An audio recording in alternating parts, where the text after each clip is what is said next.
প্রিয় সপ্তম শ্রেণীর শিক্ষার্থীরা, এসব পড়াশোনা করি চ্যানেলের পক্ষ থেকে তোমাদেরকে অনেক অনেক অভিনন্দন। আমরা আজকে তোমাদের অর্ধবার্ষিক পরীক্ষার প্রস্তুতির জন্য প্রথম অধ্যায় অর্থাৎ মূলদ অমূলদ এই অধ্যায় থেকে এমসিকিউ অর্থাৎ টিক চিহ্নগুলো বেশি সলভ করব। তো এখানে তোমরা জানো যে 30টা টিক চিহ্ন থাকবে তোমাদের।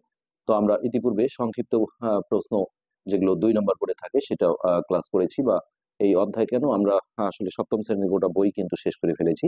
যারা দেখোনি, ভিডিও নিচে আমরা প্লে লিস্টের লিঙ্ক গুলো দিয়ে দেবো, সেখান থেকে তোমরা দেখে নিবে। আমরা সৃজনশীল গুলো আসলে সলভ করা শুরু করেছি, সেগুলো তোমরা এই ভিডিও নিচে প্লে লিস্টের লিঙ্ক থেকে পেয়ে যাবে। তো এমসিকিউ আমরা একটা পার্টে আসলে সবগুলো দেওয়া সম্ভব না, আমরা কয়েকটা পার্টে জিনিসটাকে ভাগ করেছি। তো কোন সংখ্যার দ্বিতীয় শক্তিকে কি বলে? তো দ্বিতীয় শক্তি মানে হচ্ছে উপরে যেমন আমরা যখন শুধু এক্স লিখি, এটা আমরা জানি যে উপরে 1 পাওয়ার থাকে, এটা হচ্ছে প্রথম শক্তি বলে। আর দ্বিতীয় শক্তি মানে হচ্ছে স্কোয়ার অর্থাৎ 2 পাওয়ার। তো এটা তৃতীয় শক্তি হলে যেমন এটাকে আমরা ঘন বলি। হ্যাঁ, আর দ্বিতীয় শক্তিকে বলা হয় বর্গ। আচ্ছা, 14 এর বর্গ কত? তাহলে 14 গুণন 14 করলে যেটা হয় সেটা হচ্ছে 196, এটা হচ্ছে অ্যান্সার। কোন সংখ্যাটি নিজেই নিজের বর্গ সংখ্যা? তাহলে দেখো এই যে আমরা যে 1 যে সংখ্যাটা দেখি, 1 কিন্তু নিজেই নিজের বর্গ সংখ্যা, মানে 1-এর স্কোয়ার করলে বর্গ করলে একই হয়, এই কারণেই উত্তরটা হচ্ছে 1। 105 এর বর্গ কত? তাহলে এই অঙ্কগুলো তোমাদের যেটা করতে হবে যে স্কোয়ার করে দেখতে হবে। 105 গুণন 105। হ্যাঁ, তো এটা করলে যেটা হবে সেটা হচ্ছে এই 11,025। তো এটা কষ্ট করে তোমাদের এইভাবে গুণ করতে হবে, তবে খুব তাড়াতাড়ি করারও একটা কৌশল আছে। তুমি যদি এইভাবে করো তাহলে 105 আর 105 গুণ করতে হবে।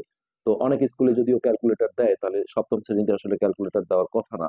তো যদি না দেয় তাহলে দেখো খুব শর্টকাট একটা বুদ্ধি আছে। তুমি যদি এটাকে ভেঙে 100 প্লাস 5 লিখে হোল স্কোয়ার করো, তারপর যদি বর্গের সূত্রে ফেলো, তাহলে দ্রুত বের করা যাবে যে স্কোয়ার প্লাস 2ab+b²। আর না হলে তোমাদের যদি সুবিধা মনে করো তাহলে 105 গুণন 105 করলেও হবে। তাহলে এটাকে স্কোয়ার করলে হবে 1, আর 2টা শূন্য থাকলে 4টা শূন্য হয়, 1 2 3 4। তাহলে এটা দেখো 5 দুগুণে 10, 100 গুণন 10 করলে এটা হবে 1000 যোগ 5 স্কোয়ারে হচ্ছে 25।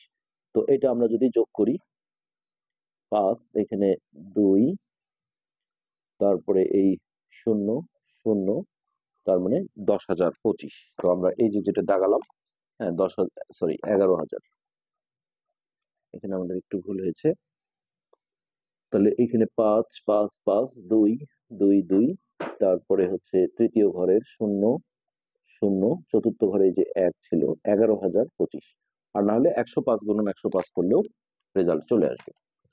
তো এরপর আমরা 5 নম্বরটা দেখি। 7কে 7 দ্বারা গুণ করলে 49 পাওয়া যায়। 49কে 7-এর কি বলে? তাহলে 49কে আমরা জানি যে 7-এর কি বলা হবে? বর্গ বলা হবে। আর 7কে 49-এর বর্গমূল বলা হয়। তাহলে এইখানে আমরা অ্যান্সার দেব 5-এর গ, বর্গ। 16 এর বর্গ কত? তাহলে 16 গুণ 16 করলে 256 হবে, এটা হবে 16-র বর্গ। ওকে। কোন সংখ্যাকে সেই সংখ্যা দ্বারা গুণ করলে প্রাপ্ত গুণফলকে কি বলে? তাহলে এটাকে আমরা কি পূর্ণবর্গ, মানে সংক্ষেপে আমরা বর্গ বলি, এখানে আসলে পূর্ণবর্গ। যেমন 9কে আমি যদি 9 দিয়ে গুণ করি, তাহলে 9 স্কোয়ার করলে যে 81 হবে, সেটা একটা পূর্ণবর্গ সংখ্যা। দুটি ক্রমিক সংখ্যার বর্গের অন্তর, অন্তর মানে হচ্ছে বিয়োগ, 25 হলে সংখ্যা দুটির যোগফল কত? তো দেখো এটা খুব তাড়াতাড়ি করার জন্য তোমাদের যেটা করতে হবে, দুটি ক্রমিক সংখ্যার বর্গের অন্তর। তাহলে একটা সংখ্যাকে যদি আমরা ক ধরি, এটা 1.2 অনুশীলনীতে তোমরা জানো এরকম অঙ্ক আছে। তো ক্রমিক সংখ্যা হলে একটা ক হলে আর একটা 1 যোগ করতে হয়, অর্থাৎ ক যোগ 1। তাহলে এদের বর্গের অন্তর মানে দেখো, এই অন্তর মানে যেহেতু বিয়োগ, তাহলে এই বড় সংখ্যাটা আগে লিখতে হয়, ক যোগ 1 তার উপর স্কোয়ার বিয়োগ এই সংখ্যাটার বর্গ। তো এদের বর্গের অন্তর বলা ছিল 25। তো এটা সমাধান করলে এটা দেখো a+b হোল স্কোয়ার বর্গের সূত্রে পড়ে, অর্থাৎ square plus 2ab plus b square, আর তার সাথে এই ক স্কোয়ারটা থেকে গেল, সমান হচ্ছে 25। এখানে প্লাস ক স্কোয়ার মাইনাস ক স্কোয়ার কেটে যায়, আর এইটা গুণ করে হয় 2ক, আর 1-এর স্কোয়ার মানে 1, এটাকে ওই পারে যদি মাইনাস করে পাঠাই তাহলে হচ্ছে 24। তো এখান থেকে দেখো ক এর মান আসছে হচ্ছে 24/2, যেহেতু এটা গুণন আছে ওই পারে গেলে ভাগ হবে, অর্থাৎ 12। তাহলে একটা সংখ্যা আমরা পেলাম 12, আর একটা হচ্ছে 12 যোগ 1 13। তাহলে 12 আর 13। এরপরে এই সংখ্যা দুটার যোগফল চাওয়া হয়েছে। আমরা সিম্পলি এই দুটো যদি যোগ করি, 3 আর 2 5, তাহলে 1 আর 1 2। তাহলে এটা হচ্ছে আমাদের 25। তাহলে এই 8 নাম্বার যে কোশ্চেনটা ছিল 8-এর গ, এখানে আসলে বর্গের অন্তরও 25 ছিল আর সংখ্যা দুটার যোগফলও 25 আসছে। সব ক্ষেত্রে যে একই হবে তা না। দুটি ক্রমিক সংখ্যার বিয়োগের বর্গ নিচের কোনটি? দুটি ক্রমিক সংখ্যার বিয়োগের বর্গ নিচের কোনটি? তো এটা আমরা দেখো এইভাবে যদি করি যে ক্রমিক সংখ্যা একটা হচ্ছে ক, হ্যাঁ, আর একটা যদি ক প্লাস 1 ধরি, তাহলে এখানে বলা হয়েছে কি যে দুটি ক্রমিক সংখ্যার বিয়োগের বর্গ। তাহলে বিয়োগ করতে গেলে আমাদের এইটা থেকে এটা বিয়োগ করতে হবে, যেহেতু এটা বড় সংখ্যা। তাহলে ক যোগ 1 বিয়োগ ক, হ্যাঁ, তারপর এখানে প্লাস ক মাইনাস ক কেটে যায়, এখানে 1 থাকে। তাহলে এই বিয়োগের বর্গ, তার মানে এর যদি আমরা বর্গ করি তাহলে 1 স্কোয়ারে আমাদের উত্তর আসবে 1। তাহলে 9-এর হচ্ছে ঘ। এরপর 10 নম্বর, দুটি সংখ্যা 49 50, সংখ্যা দুটির বর্গের অন্তর্গত। তো এটা করতে গেলে দেখো এই 50 স্কোয়ার মাইনাস 49 স্কোয়ার এইভাবে আমাদের করে নিতে হবে। সো 50 স্কোয়ার মাইনাস 49 স্কোয়ার, তাহলে 50 গুণন 50 করলে 2500, আর 49 স্কোয়ার এটা একটু কষ্ট করে যদি গুণ করে নাও তাহলে 9 9 81, 1 হাতে 8, 4 9 36, 37 37 39 40 41 44, 44 এক ঘর কাটা, 4 9 36 6 হাতে 3, 4 4 16 17 18 19। তো 1 6 4 10 শূন্য হাতে 1, 9 1 10, 10 4 14, 4 হাতে 1, তাহলে 2401। এইটা আমরা যদি এখন বিয়োগ করি তাহলে 9 হাতের আগে এখানে আসলো, 1 আছে 10 হবে 9, হাতের আগে এখানে আসলো 5 5, তাহলে 99 হচ্ছে আমাদের এই কোশ্চেনের অ্যান্সার। 99 10-এর ঘ। আচ্ছা, এরপর আসছে 11 নম্বর। 11 নম্বরে আছে দুটি ক্রমিক সংখ্যার বর্গের অন্তর 13, তাদের একটি 7 হলে অপরটি কত? তো এই ধরনের অঙ্কগুলো আমরা কিন্তু অপশন থেকেই দেখো করে ফেলতে পারি। হ্যাঁ, তো বর্গের অন্তর 7, তো আমি একটা একটা করে যদি ধরি যে যেহেতু এখানে ক্রমিক সংখ্যা বলেছে তার মানে হয় 7-এর পরের সংখ্যাটা 8 হবে, না হলে 6 হবে। তাহলে এই এই দুটো দিয়ে আমরা পরীক্ষা করে দেখব। তো যদি এইটা উত্তর হয় তাহলে এটা বড় সংখ্যা, তার মানে 7 স্কোয়ার বিয়োগ 6 স্কোয়ার, হ্যাঁ, এটা করে যদি 13 আসে তাহলে এটাই উত্তর। আর যদি সেটাতে না হয় তখন এই দুটোর মধ্যে এইটা বড় সংখ্যা, তাহলে 8 স্কোয়ার মাইনাস 7 স্কোয়ার করে যদি 13 হয় সেটাই হবে উত্তর। তো আমরা দেখি 7 স্কোয়ার মাইনাস 6 স্কোয়ার আমরা যদি করি তাহলে 7 স্কোয়ার মাইনাস 6 স্কোয়ার এটা হচ্ছে 7 7 49, মাইনাস এটা 6 6 36। তো এটা বিয়োগ করে দেখো 3 3 আছে 4 হবে 1 13, হ্যাঁ, এটাতে আমাদের হয়ে গেছে। সো আমাদের অ্যান্সার হচ্ছে এখানে 6 11 খ।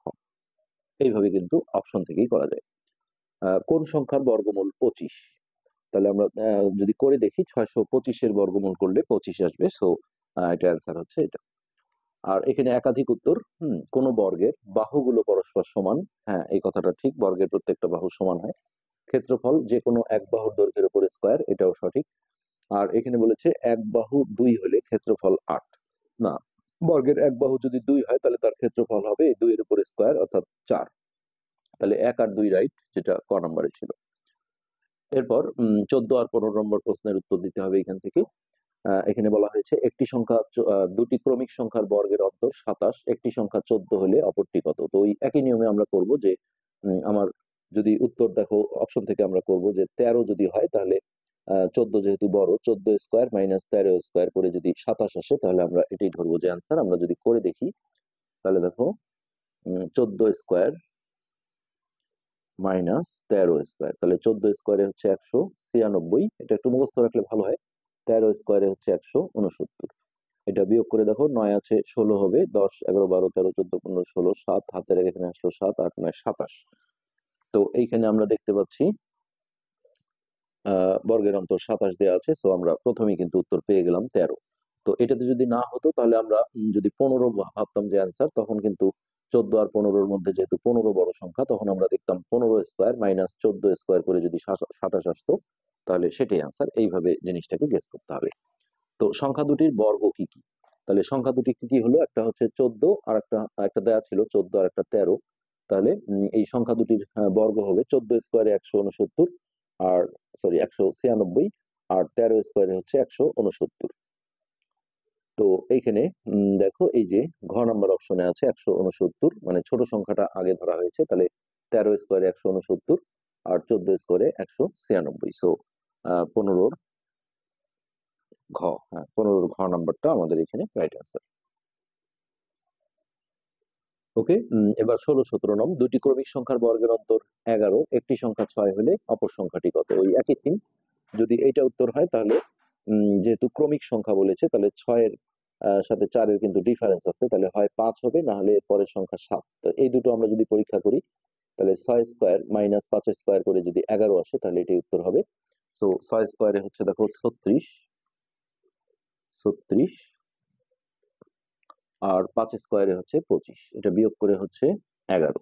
হ্যাঁ, এটাতে আমাদের মিলে গেছে। সো 16 খ নাম্বার উত্তরটা রাইট। এরপর 17 সংখ্যা দুটির বর্গের সমষ্টি কত? তাহলে সংখ্যা দুটি আমরা কত পেলাম? একটা 6, একটা 5, তাহলে বর্গের সমষ্টি হচ্ছে 6 স্কয়ারে 36 আর 5 স্কয়ারে 25। এই দুটো যোগ করলে 6 5 11 1 হাতে 1 3 দিয়ে 5 রেখে 6 অর্থাৎ 61। হ্যাঁ, 17 গ নাম্বার হচ্ছে আমাদের রাইট অ্যান্সার। এরপর 18 দুটি ক্রমিক সংখ্যার বর্গের অন্তর 37, একটি সংখ্যা 18 হলে অপরটি কত? তো এই একই রকম অঙ্ক, সেক্ষেত্রে ক্রমিক সংখ্যা যেহেতু তাহলে 18 হলে হচ্ছে তার আগের সংখ্যাটাও ক্রমিক সংখ্যা হিসেবে 17 অ্যান্সার হতে পারে অথবা 19 হতে পারে। তো এখানে আমরা যদি চেক করে দেখি যে যদি 17 উত্তর হয় তাহলে এমন হবে যে 18 স্কয়ার মাইনাস 17 স্কয়ার। তো 18 স্কয়ারে হয় 324 আর 17 স্কয়ারে হয় 289। এটা আমরা বিয়োগ করে দেখব। 9 আছে 14 হবে 5, হাতের এখানে আসলো 9, 9 আছে 12 হবে 3। এখন অপশনে আমরা দেখি বর্গের অন্তর যেহেতু 37 ছিল তার মানে এটা উত্তর হচ্ছে না। তাহলে এই দুটো তো আসলে ক্রমিক সংখ্যা হবেই না 18। সো যদি 19 উত্তর হয় 19ই হয়ে যাবে। তারপর আমরা চেক করব এখন 19 স্কয়ার, যেহেতু 19 বড়, 19 স্কয়ার মাইনাস 18 স্কয়ার করে আমরা দেখব 37 হয় কিনা। সো আমরা করে দেখি 19 স্কয়ার মাইনাস 18 স্কয়ার, তাহলে 19 স্কয়ারে কত হয়? 9 9 81 1 হাতে 8, 9 অক্ষে 9, 9 আর 8 17, এক ঘর কাটা, আর এটা হচ্ছে 9 অক্ষে 9, 1 অক্ষে 1। তাহলে 1 9 7 16, 6 হাতে 1, এখানে রেখে 2 361। তাহলে এটা হচ্ছে দেখো 361 মাইনাস 18 স্কয়ারে হচ্ছে 324। এটা বিয়োগ করলে হচ্ছে 7, হাতের এখানে আসলো 3 37। সো এখান থেকে আমরা বুঝতে পারছি যে 37 যেহেতু বর্গের অন্তর ছিল তাহলে 19ই হবে আমাদের 18 নম্বর কোশ্চেনের অ্যান্সার, 18 খ। এরপর সংখ্যা দুটির বর্গের যোগফল কত? তাহলে আমাদের বর্গ কিন্তু করাই আছে যে 18 স্কয়ারে আসছে আমাদের 324 আর হচ্ছে 19 স্কয়ারে 361। এখন এই দুটো আমরা যদি যোগ করে দেই তাহলে এটা 4 আর 1 5, 6 আর 2 8, 3 3 6, 685 হচ্ছে আমাদের 19 নম্বর কোশ্চেনের অ্যান্সার, 685। সো 19 এর ক।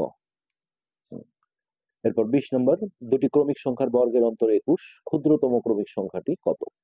তো এটা আমাদের বের করে দেখতে হবে।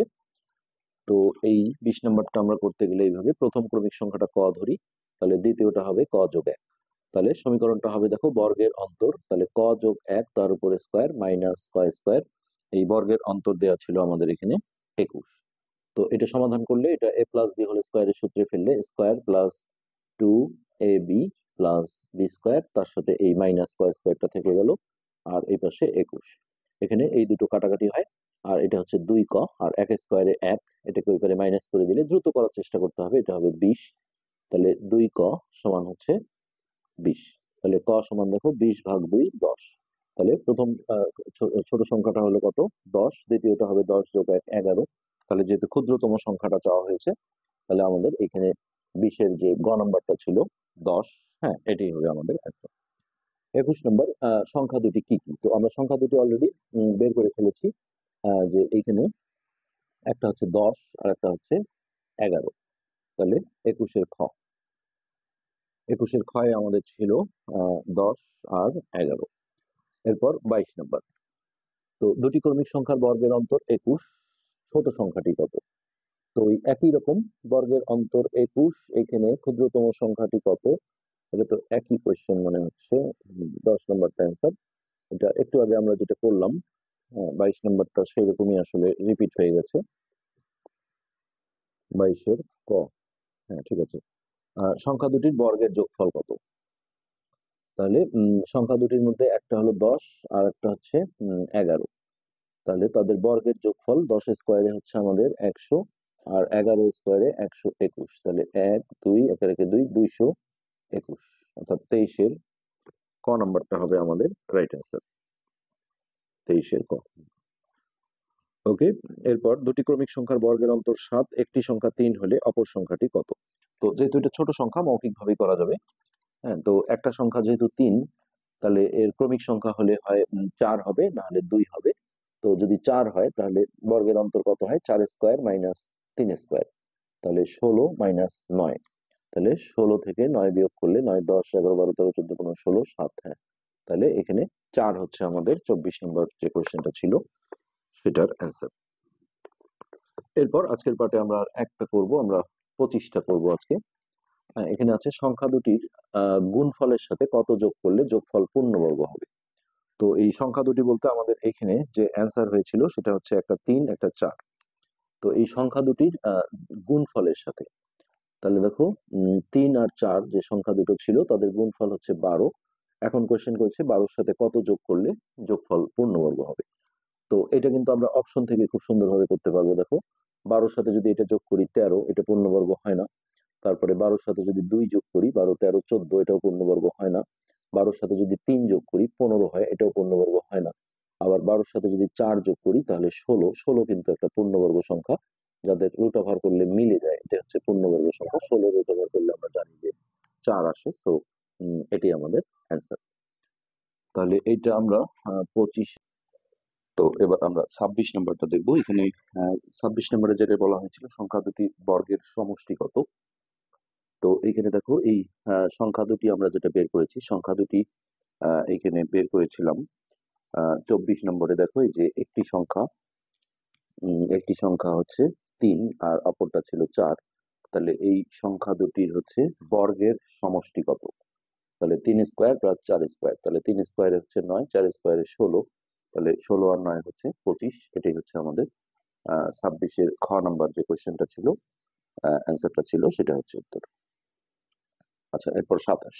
নিচের কোন সংখ্যাটি 8-এর মৌলিক গুণনীয়ক? অর্থাৎ গুণনীয়ক মানে হচ্ছে যে সংখ্যা দিয়ে ভাগ করলে ভাগটা মিলে যাবে। হ্যাঁ, তো সেক্ষেত্রে আবার দেখো 4 দিয়ে ভাগ করলেও কিন্তু মানে 4 কিন্তু 8-এরও একটা গুণনীয়ক। কিন্তু এই 4 যেহেতু মৌলিক সংখ্যা নয়, তাহলে এই যে 2 হচ্ছে মৌলিক সংখ্যা। মৌলিক সংখ্যা মানে যে সংখ্যার শুধুমাত্র 2টা গুণনীয়ক থাকে, একটা 1 আর ওই সংখ্যা নিজেই। অর্থাৎ এই 2 হচ্ছে 8-এর মৌলিক গুণনীয়ক। এটাই হচ্ছে 27-এর অ্যান্সার। এরপর 28 নম্বর, নিম্নের কোন অঙ্কটি একক স্থানে থাকলে সংখ্যাটি পূর্ণবর্গ হবে না? তো এই দেখো এটা আমরা এর আগে পড়েছিলাম অনুশীলনীতেও, যে একটা সংখ্যার শেষে বা এককের ঘরে হচ্ছে যে 2, 3, 7, 8, এই 4টা অঙ্কের মধ্যে কোনো একটা অঙ্ক থাকলে আমরা ডিরেক্ট বলে দিতে পারবো যে এই সংখ্যাটা কোনো পূর্ণবর্গ সংখ্যা নয়। পূর্ণবর্গ মানে কি? যাদের রুট ওভার করলে মিলে যায়। যেমন ধরো 36, এটা একটা পূর্ণবর্গ সংখ্যা। তারপর 81 একটা পূর্ণবর্গ সংখ্যা। তাহলে মোট যে 10টা অঙ্ক আছে 0 থেকে 9 পর্যন্ত, তার মধ্যে এই 4টা অঙ্ক যদি কোনো সংখ্যার শেষে থাকে এককের ঘরে, তাহলে ডিরেক্ট বলে দেওয়া যাবে যে এই সংখ্যাটা কোনো পূর্ণবর্গ সংখ্যা হবে না। এই যে এই শেষের অঙ্কগুলো কখনোই এই 4টার মধ্যে একটা আসতে পারবে না পূর্ণবর্গ সংখ্যার ক্ষেত্রে। এরপর নিচের কোনটি পূর্ণবর্গ সংখ্যা? তো এই ধরনের উত্তরগুলোতে আমরা হচ্ছে যে বর্গমূল করে রুট ওভার করে দেখতে হবে। এখানে 256 বর্গমূল করলে দেখা যাবে যে এটা মিলে যাবে, 16 আসবে। তাহলে এটাই হচ্ছে আমাদের পূর্ণবর্গ সংখ্যা। তো এখানে অনেকে ভাবতে পারো যে এখানে যে 10টা যে অঙ্ক আছে তার মধ্যে যে বাকি যেগুলো ছিল 1, 4, 6, তারপর 5, তারপর 9, তারপর 0, 1, 2, 3, 4, 5, 6, এদিকে 4টা, মোট 10টা অঙ্ক। তাহলে এগুলো এই 6টা অঙ্কের মধ্যে কোনো একটা অঙ্ক লাস্টে থাকলেই মনে হয় পূর্ণবর্গ হবে, তা কিন্তু না। কিন্তু যদি কেউ বলে দেয় যে এটা একটা পূর্ণবর্গ সংখ্যা, তাহলে দেখা যাবে যার শেষে বা এককের ঘরে এই 6টা অঙ্কের মধ্যে কোনো একটা অঙ্ক থাকবে। কিন্তু থাকলেই যে পূর্ণবর্গ হবে তা কিন্তু না, নাও হতে পারে। কিন্তু এই 4টা অঙ্কের মধ্যে কোনো একটা অঙ্ক লাস্টে থাকলে বা এককের ঘরে থাকলে সেটা পূর্ণবর্গ সংখ্যা হবে না, এটা ডিরেক্ট বলে দেওয়া যায়। দেখো এই যে এখানে 256 ছিল, লাস্টে এককের ঘরে 6 আছে। তাহলে এখানে কিন্তু একটা সংখ্যা আছে 9। তাহলে এই 9ও কিন্তু একটা পূর্ণবর্গ সংখ্যার শেষে বা এককের ঘরে থাকতে পারে, কিন্তু 7 পারে না। তো এই দুটোকে আমরা আগেই ডিনাই করতে পারি। তো যার কারণে অপশনে যখন তুমি বর্গমূল করে দেখবে তখন আসলে এই দুটোর করার প্রয়োজন নেই। এই দুটোর বর্গমূল করলে তোমরা দেখবে যে যেই বর্গমূলটা মিলে যাবে সেটাই পূর্ণবর্গ সংখ্যা হবে। 30। 972-এর সাথে কত গুণ করলে গুণফল একটি পূর্ণবর্গ সংখ্যা হবে? তো 1.1 অনুশীলনীতে এগুলো তোমরা পড়েছো যে এটাকে মৌলিক উৎপাদকে বিশ্লেষণ করে জোড়া মিলাতে হয়। তারপর যদি একটা জোড়া ছাড়া থাকে সেটাই তত দিয়ে গুণ করলে গুণফল পূর্ণবর্গ হয়, আর একটার বেশি হলে সেগুলো গুণ করতে হয়। তো সেটা করতে গেলে আসলে অনেক সময় দরকার হবে, যার কারণে এই অঙ্কগুলো তোমরা অপশন থেকে করার চেষ্টা করলে বেশি সুবিধা হবে। যেমন আমি দেখো এটাকে এটা দিয়ে গুণ করব। হ্যাঁ, 972-কে আমি যদি 2 দিয়ে গুণ করি তাহলে 2 দুগুণে 4, 7 দুগুণে 14, 14 4 হাতে 1, 9 দুগুণে 18 আর 1 19। এইটা আসার পরে এটা আবার বর্গমূল করে দেখতে হবে। 1944। তাহলে দেখো 4 4 16, অবশিষ্ট 3, এখানে জোড়া কাটলে হচ্ছে 44, 4 এর ডাবল 8। তো এখন যদি আমরা 3 বার দিই, 3 3 9, 3 8 24, 4 বার দিলে দেখো এখানেও 4, এখানেও 4, তাহলে 4 4 16, 6 হাতে 1, 4 8 32 আর 1 33। এই বর্গমূলটা কিন্তু ভাগশেষ থেকে যাচ্ছে, অর্থাৎ মিলল না। তাহলে এখানে আমরা বুঝতে পারছি যে এই সংখ্যাটা তাহলে পূর্ণবর্গ সংখ্যা হলো না। তো এইভাবে আমরা যদি টেস্ট করি, এখানে দেখা যাবে 972-কে যদি 3 দিয়ে গুণ করা হয়, তাহলে এটা আমরা দেখি যে 972 গুণন 3, 3 দুগুণে 6, 3 7 21 এর 1 হাতে 2, 3 9 27, 28 29। এই যে 2916 আসলো, হ্যাঁ, এটাকে আমরা যদি ভাগ প্রক্রিয়ায় বর্গমূল করি তাহলে দেখো 5 5 25, ভাগশেষ থাকে 4, জোড়া কাটলে 16, 5 এর ডবল 10। তো এটা ঠিক আছে কিনা একটু দেখে নিই। 3 দুগুণে 6, 3 7 21 এর 1 হাতে 2, 3 9 27, 28 29। 5 5 25, 4 16, 5 এর ডবল 10, 4 4 16। 4 বার যদি দিই তাহলে 4 4 16, 6 হাতে 1 1, 4 উপরে 4। দেখো এই বর্গমূলটা মিলে গেল। তাহলে এই 2916 একটা পূর্ণবর্গ সংখ্যা। তাহলে আমরা দেখলাম 972-কে 3 দিয়ে গুণ করলে গুণফলটা পূর্ণবর্গ সংখ্যা হয়। সো এখানে অ্যান্সার হবে এটা। এইভাবে কিন্তু আমরা এগুলো শনাক্ত করতে পারি। এরপর হচ্ছে পূর্ণবর্গ সংখ্যার বর্গমূল একটি স্বাভাবিক সংখ্যা, অমূলদ সংখ্যা, অস্বাভাবিক সংখ্যা, ঋণাত্মক সংখ্যা। তাহলে যে কোনো পূর্ণবর্গ সংখ্যার বর্গমূলগুলো যেহেতু মিলে যায়, তাহলে এটাকে স্বাভাবিক সংখ্যা বলে, যেটা হচ্ছে কোনো ফ্র্যাকশন বা মানে 1 2 3 4 5 6 7 8 9 এরকম কোটি পর্যন্ত এই সংখ্যাগুলোকে আমরা বলি হচ্ছে স্বাভাবিক সংখ্যা। 252-কে কমপক্ষে কত দ্বারা গুণ করলে গুণফল পূর্ণবর্গ হবে? তো এটাও আমরা ওই নিয়মেই করে দেখতে পারি। অথবা তোমরা হচ্ছে যে মৌলিক উৎপাদক এইভাবে বিশ্লেষণ করে জোড়া মিলিয়েও করতে পারো। 252, 2 দিয়ে ভাগ, 2 অক্ষে 2, 2 দুগুণে 4, 5 6 দুগুণে 12, 6 দুগুণে 12, 2 দিয়ে 3, তারপর 3 দিয়ে 3 দুগুণে 6, 3 অক্ষে 3। এইভাবে দ্রুত করা যায়। 3 7 21। তাহলে এটার একটা জোড়া হয়, এটা একটা জোড়া, এইটা যেহেতু জোড়া ছাড়া হচ্ছে তাহলে সেটাই হচ্ছে আমাদের অ্যান্সার। 32, 32-এর গ হবে।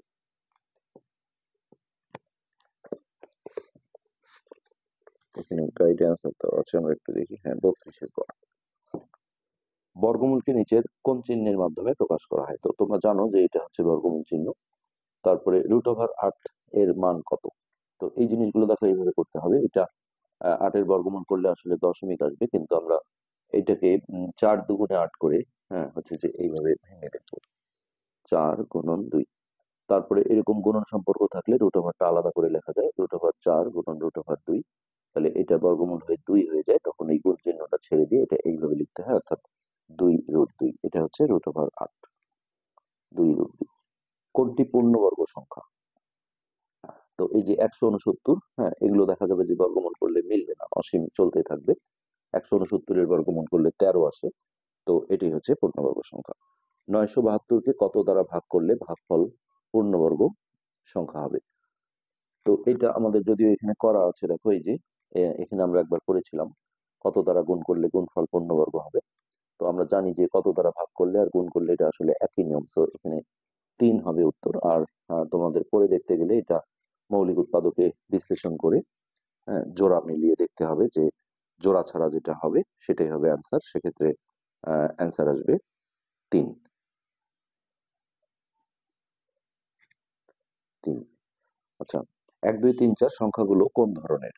তাহলে জোড় সংখ্যা তো নয়, অমূলদ সংখ্যা নয়। অমূলদ সংখ্যা হচ্ছে এই যে এগুলোকে অমূলদ সংখ্যা বলে, যেগুলো রুট ওভার করলে হচ্ছে যে মেলে না, অনেক ঘর চলতে থাকে।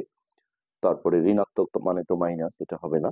স্বাভাবিক সংখ্যা বলা হয়। তাহলে এটা হচ্ছে আমাদের অ্যান্সার। কোন সংখ্যার একক স্থানীয় অঙ্ক ১ অথবা ৯ হলে বর্গ সংখ্যার একক স্থানীয় অঙ্ক কত হবে? তো সেক্ষেত্রে আমি যদি একটা সংখ্যা ধরি যে এককের ঘরে ধরো ১ আছে, যেমন ১১, ২১, হ্যাঁ, তাদের যদি তুমি বর্গ করো, যেমন ১১ এর বর্গ হচ্ছে ১২১, তাহলে এককের ঘরে কত? ১ থাকে। ৯ এর ক্ষেত্রেও তাই। আমি যদি একটা সংখ্যা ১৯, ২৯ এইভাবে ধরি, অথবা আমি ছোট সংখ্যাও ধরতে পারি, যে শুধু ৯ ধরলাম, কেননা ওয়ান ডিজিটের সংখ্যা ধরলে ওটাই এককের ঘর ধরা হয়। তাহলে ৯ যদি আমি বর্গ করি তাহলে ৮১, তাহলে তার এককের ঘরে দেখো ১ থাকে। ১, ৪, ৯, ২৫ সংখ্যাগুলো কোন ধরনের সংখ্যা? তো এইখানে অপশনে দেওয়া হচ্ছে কি কি, একটা হচ্ছে ঘন সংখ্যা, অমূলদ সংখ্যা। তাহলে এগুলো কিন্তু সব পূর্ণবর্গ সংখ্যা, কারণ এগুলো প্রতিটার দেখো বর্গমূল করলে ডাইরেক্ট মিলে যায়। এটাই হচ্ছে পূর্ণবর্গ সংখ্যা বা সংক্ষেপে বর্গ সংখ্যা বলে। √৯ এর বর্গ নিচের কোনটি? তাহলে যখন √৯ থাকে, যদি আমি বর্গ অর্থাৎ স্কোয়ার করি, তখন স্কোয়ার আর রুটটা কিন্তু ক্যান্সেল হয়ে যায়। ক্যান্সেল হলে এখানে ৯ থাকবে, তাহলে ৯ হবে অ্যান্সার। এতকে কোন ক্ষুদ্রতম সংখ্যা দ্বারা গুণ করলে গুণফল একটি পূর্ণবর্গ সংখ্যা হবে? তো এগুলো ওই যে ওই নিয়মেই করতে হবে, যে হচ্ছে যে প্রথমে মৌলিক উৎপাদকে বিশ্লেষণ করে জোড়া মিলাতে হবে, যদিও একটু বড় হয়ে যাবে অঙ্কটা, বড় সংখ্যা। ২৩,৮০৫, ২৩,৮০৫। তো মৌলিক সংখ্যা দিয়ে ভাগ দিতে হবে। আমি ৫ দিয়ে ভাগ দিলাম, ৪ × ৫ = ২০, ৩ × ৮ = ৩০, ৫ × ৭ = ৩৫, ৩৬, ৩৭, ৩৮, ৩০, ৫ × ৬ = ৩০, ৫ × ৫। তারপরে ৩ দিয়ে যায়, ৩ × ৩, ৪, ১, ৩ × ৫ = ১৫, ১৬, ১৭, ২৬, ৩ × ৮ = ২৪, ৩ × ৭ = ২১। আবার ৩ দিয়ে যাবে, ৩ × ৫ = ১৫, ৩ × ২ = ৬, ৭ আর ৩ নং ২৭। তো এই যে ৫২৯ কে কিন্তু দেখো ২, ৩, ৫, ৭ এই ধরনের কোনো মৌলিক সংখ্যা দিয়ে যায় না। তখন আমাদের একটা বুদ্ধি ছিল, আমরা অনুশীলনীতে এটা দেখিয়েছিলাম, যে এই সংখ্যাটায় ভাগ প্রক্রিয়া বর্গমূল করে নেবে রাফে। ২ × ২ = ৪, এখানে ১ জোড়া কাটলে ২৯, ২ এর ডবল ৪, এখানে আমি যদি ৩ বার দিই তাহলে ৩ × ৩ = ৯, ৩ × ৪ = ১২। তাহলে এটাকে দেখো ২৩ দিয়ে বর্গমূলটা যত হবে তত দিয়ে ততবার যাবে, অর্থাৎ ২৩ দিয়ে ২৩ বার যাবে। তাহলে দেখো এটা একটা জোড়া, এটা একটা জোড়া, তাহলে ৫ হচ্ছে জোড়া ছাড়া, তার মানে এখানে উত্তর হচ্ছে আমাদের ৫। ৮০ সংখ্যাটির সাথে কোন ক্ষুদ্রতম সংখ্যা গুণ করলে গুণফল একটি পূর্ণবর্গ সংখ্যা হবে? তো এটা অপশন থেকে করা যায়। দেখো এটা আমি যদি ৩ দিয়ে গুণ করি ২৪০, এটা পূর্ণবর্গ না। ১৬ দিয়ে এগুলো আগে দেখে নিই। ১০ দিয়ে গুণ করলে ৮০০ হয়, ৮০০ পূর্ণবর্গ না, কারণ বর্গমূল মিলবে না। এই ৫ দিয়ে গুণ করলে ৪০০ হয়, হ্যাঁ ৪০০ কিন্তু একটা পূর্ণবর্গ সংখ্যা, তার বর্গমূল করলে ২০ আসে। সো আমাদের ৪২ নম্বর কোশ্চেনের অ্যান্সার হবে ঘ। এতকে কোন ক্ষুদ্রতম সংখ্যা দ্বারা গুণ করলে গুণফল পূর্ণবর্গ সংখ্যা হবে? তো একই প্রসেস, ৬৭৫ কে আমরা যদি মৌলিক উৎপাদকে বিশ্লেষণ করে নিই, ৫ দিয়ে ভাগ দিলাম, ৫ × ৫, ৬, ১, ৩ × ৫ = ১৫, ১৬, ১৭, ৫ × ৫ = ২৫, ৫ দিয়ে ৫ দুগুণে ১০, ১১, ১২, ১৩, ৩, ৩৫, ৫ × ৭ = ৩৫, ৩ দিয়ে দিলে ৩ নং ২৭, ৩ দিয়ে দিলে ৩ নং ২৭। তাহলে এটা একটা জোড়া, এটা একটা জোড়া, তাহলে ৩ হচ্ছে জোড়া ছাড়া। সো এখানে আমাদের উত্তর হবে ৩। ৩, ৪৩, ৪৩ খ। ৪৩২ কে কোন ক্ষুদ্রতম সংখ্যা দ্বারা ভাগ করলে উহা পূর্ণবর্গ হবে? তো ওই একই সিস্টেম, মৌলিক উৎপাদকে বিশ্লেষণ করে জোড়া মেলাতে হবে। ৪৩২, ২ দিয়ে দাও, ২ অক্ষে ২, ৩ আর ৬ দুগুণে ১২, ২ দিয়ে দিলে ১০৮, ২ দিয়ে দিলে ৫, ৫৪, ২ দিয়ে দিলে ২৭, ৩ দিয়ে দিলে ৩ নং ২৭, ৩ দিয়ে দিলে ৩ × ৯। তাহলে এটার জোড়া একটা, এটার জোড়া একটা, এটার জোড়া একটা, ৩ হচ্ছে জোড়া ছাড়া। সো এখানে আমাদের অ্যান্সার হবে ৩। ভাগ আর গুণনের নিয়ম তোমরা জানো যে একই, হ্যাঁ, মৌলিক উৎপাদকের মাধ্যমে উৎপাদক হচ্ছে যে আহ, মৌলিক উৎপাদকে বিশ্লেষণ করে জোড়া মেলাতে হয়। সেক্ষেত্রে জোড়া ছাড়া একটা হলে সেটাই উত্তর, আর জোড়া ছাড়া যদি একাধিক থাকে সেগুলো গুণ করে দিতে হয়। নিচের কোনটি পূর্ণবর্গ সংখ্যা? তো এখানে ২৫৬ বর্গমূল করে দেখা যায় যে এটা ১৬ আসে, অর্থাৎ মিলে যায়। তাহলে এটাই হচ্ছে আমাদের পূর্ণবর্গ সংখ্যা। বর্গমূল প্রকাশ করতে কয়টি প্রতীক ব্যবহার করা হয়? তাহলে দুইটা প্রতীক, একটা হচ্ছে এরকম √, আর একটা হচ্ছে কোনো সংখ্যার উপর এরকম হাফ পাওয়ার যদি দেওয়া হয়, যেমন ধরো 36-এর উপর আমি যদি হাফ পাওয়ার দিই, এটাও কিন্তু বর্গমূল প্রকাশ করে। সো এখানে আসলে এটা ডাইরেক্ট আসলে প্রতীক হয় না, যার কারণে এটা একটাই অ্যান্সার দিতে হবে, মানে দুই ভাবে প্রকাশ করা যায়, কিন্তু এটা আসলে ডাইরেক্ট কোনো প্রতীক না, যেহেতু একটা সংখ্যা। হ্যাঁ, এইটা একটা প্রতীক, যার কারণে এখানে উত্তরটা আসলে একটাই দিতে হবে। আমরা একটু দেখে নিই। হ্যাঁ, একটাই উত্তর। এখানে আসছে বর্গমূলকে কোন চিহ্নের মাধ্যমে প্রকাশ করা হয়, তাহলে এইটা 25-এর গুণনীয়ক গুলো হলো। তো এখানে যেহেতু মৌলিক গুণনীয়ক বলেনি, তাহলে সব ধরনের গুণনীয়ক গুলোই নিতে হবে। তো 25-কে দেখো 1 দিয়ে ভাগ করা যায়, 5 দিয়ে ভাগ করা যায়, আর হচ্ছে 25 দিয়ে ভাগ করা যায়, এটাই হচ্ছে অ্যান্সার। এরপর হচ্ছে নিচের সংখ্যাগুলোর কোনটি পূর্ণবর্গ। তো এটাও তোমাদের বর্গমূল করে দেখতে হবে যে কোনটার বর্গমূল আসলে মিলে যায়। তো সেক্ষেত্রে একটা যে আমরা প্রথম দিকে যেটা দেখালাম যে এই 4টা অঙ্কের মধ্যে কোনো একটা অঙ্ক এককের ঘরে বা লাস্টে থাকলে পূর্ণবর্গ সংখ্যা হয় না। 2, 3, 7, 8, সেই থিমটা নিয়ে আমরা কিন্তু এটা ডিরেক্ট বের করতে পারি। দেখো এখানে 3 আছে, তাহলে এটা পূর্ণবর্গ হবে না। এখানে এককের ঘরে 2 আছে, এটাও হবে না। এখানে 8 আছে, এটাও হবে না। এই 4টার মধ্যে থাকলে পূর্ণবর্গ হয় না। তার মানে বর্গমূল না করে আমরা বলে দিতে পারবো যে আমাদের অ্যান্সার হবে এটা। এরপর 50, নিচের কোনটি পূর্ণবর্গ সংখ্যা। ওই একই রকম থিম আসছে এখানেও। হ্যাঁ, তাহলে 50 নম্বরে যেটা হবে এই 324, এটার বর্গমূল করে তোমরা দেখবে যে 18 আসবে। হ্যাঁ, এখানে কিন্তু আগের নিয়মে করলে হবে না, কেন এখানেও হবে, যেমন এইটা পূর্ণবর্গ হবে না, এককের ঘরে 7 আছে, এটার বর্গমূল করার প্রয়োজন নেই। এইটা এককের ঘরে 3 আছে, এটাও হবে না। তো এই দুটোর মধ্যে একটা, তাহলে এই দুটো বর্গমূল করে দেখবা যে এটা মিলবে না, ভাগশেষ থেকে যাবে। আর এটা 18 আসবে, অর্থাৎ মিলে যাবে, তাহলে এটাই হবে আমাদের পূর্ণবর্গ সংখ্যা।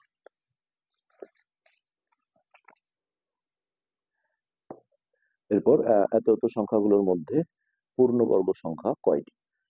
তাহলে দেখো 9 একটা পূর্ণবর্গ সংখ্যা, এর বর্গমূল 3 আসে, 121 ও পূর্ণবর্গ, 11 হয় বর্গমূল, 64 ও পূর্ণবর্গ, তাহলে 3টি। এই 51 নম্বরের উত্তর হবে 3টি। তো এরকমই আসলে হাজারো এমসিকিউ তৈরি করা সম্ভব। তবে তোমাদের মূল বেসিক জিনিসগুলো জানা থাকলে আসলে এত টেনশনের কিছু নেই। নিচের কোনটি বর্গ সংখ্যা নয়। তাহলে দেখো 9 একটা বর্গ সংখ্যা, বর্গ সংখ্যা মানে পূর্ণবর্গ সংখ্যা যাদের রুট ওভার মিলে যায়, 16 পূর্ণবর্গ, 25 পূর্ণবর্গ, তাহলে 15 হচ্ছে বর্গ সংখ্যা নয়। নিচের কোন জোড়া পূর্ণবর্গ সংখ্যা, মানে দুটো করে থাকতে হবে। এখানে একটা আছে 25 পূর্ণবর্গ, 20 না। এখানে 36 পূর্ণবর্গ, 30 নয়। আর এইখানে দেখো দুটি পূর্ণবর্গ সংখ্যা, কেননা 64-র বর্গমূল হয় 8 আর 81-র বর্গমূল হয় 9। হ্যাঁ, দুটোই কিন্তু মিলে যায়। কোন বর্গ সংখ্যার একক স্থানে কোন অঙ্কটি থাকবে না, যেটা আমরা দেখলাম যে এই যে হচ্ছে এই 4টা অঙ্কের মধ্যে কোনো একটা অঙ্ক এককের ঘরে বা শেষে থাকবে না, সেখান থেকে এখানে দেখো অপশন দেওয়া হয়েছে। কোন অঙ্কটি থাকবে না, তাহলে হচ্ছে এই যে 2, 2 কিন্তু কোনো বর্গ সংখ্যা বা পূর্ণবর্গ সংখ্যার শেষে বা এককের ঘরে থাকতে পারবে না। 6-এর বর্গের একক স্থানীয় অঙ্কের বর্গ কত। তাহলে 6-এর বর্গ হচ্ছে কত, 36। তার যে একক স্থানীয় অঙ্ক তাহলে 6, হ্যাঁ, সেই একক স্থানীয় অঙ্কের বর্গ, তার মানে হচ্ছে 6 স্কোয়ারে 36। এত এর বর্গমূল সংখ্যার একক স্থানীয় অঙ্ক কত হবে। তো এটা কিন্তু একটা তোমাদের বইয়ে সূত্রের মতো আছে যে এই যে প্রথমে সর্বডানের অঙ্কে একটা ফোঁটা দিতে হয়, তারপরে এক অঙ্ক পর পর ফোঁটা দিতে হয়, যে এখানে এক বাদ দিয়ে একটা ফোঁটা দিলাম, আর তো দেওয়া সম্ভব না, এরকম যতগুলো ফোঁটা পড়ে তাহলে এর বর্গমূল করলে সেই বর্গমূল যে সংখ্যাটা আসবে, হ্যাঁ, সেটা তত অঙ্ক বিশিষ্ট হবে। এখানে যদিও সেটা চাইনি, একক স্থানীয় অঙ্ক কত হবে চেয়েছে, যাই হোক। তাহলে এত এর বর্গমূল সংখ্যার একক স্থানীয় অঙ্ক কত হবে। সো এটা একটা টেকনিক আছে যে বর্গমূলের উল্টো যেহেতু বর্গ, হ্যাঁ, তাহলে দেখো এর বর্গমূল যাই হোক না কেন, সেটা আমি যদি বর্গ করি, মানে সেই সংখ্যাটাকে 2 বার গুণ করি। একটা আছে যে তুমি সরাসরি বর্গমূল করেও আনসার দিতে পারো যদি সমস্যা মনে হয়। 2116, তাহলে 4×4 = 16, 5 জোড়া কাটলাম, 4-এর ডবল 8, এখানে 6, 6 বার যায়, 6, 6 6 36, 6 হাতে 3, 6 48 আর 51। তাহলে এই যে দেখো 6 হচ্ছে উত্তর। এখানে এইভাবে বের করেও আসলে বের করে ফেলানো যায় সিস্টেম ছাড়াও। কোনো বর্গ সংখ্যার একক স্থানে কোন সংখ্যাগুলো নেই? অর্থাৎ একটু আগেও যেটা আমরা দেখালাম, এই যে 2, 3, 7, 8, এগুলো একটা পূর্ণবর্গ সংখ্যার এককের ঘরে বা শেষে কখনো থাকতে পারবে না। 25 এর বর্গমূলকে কিভাবে প্রকাশ করা যায়?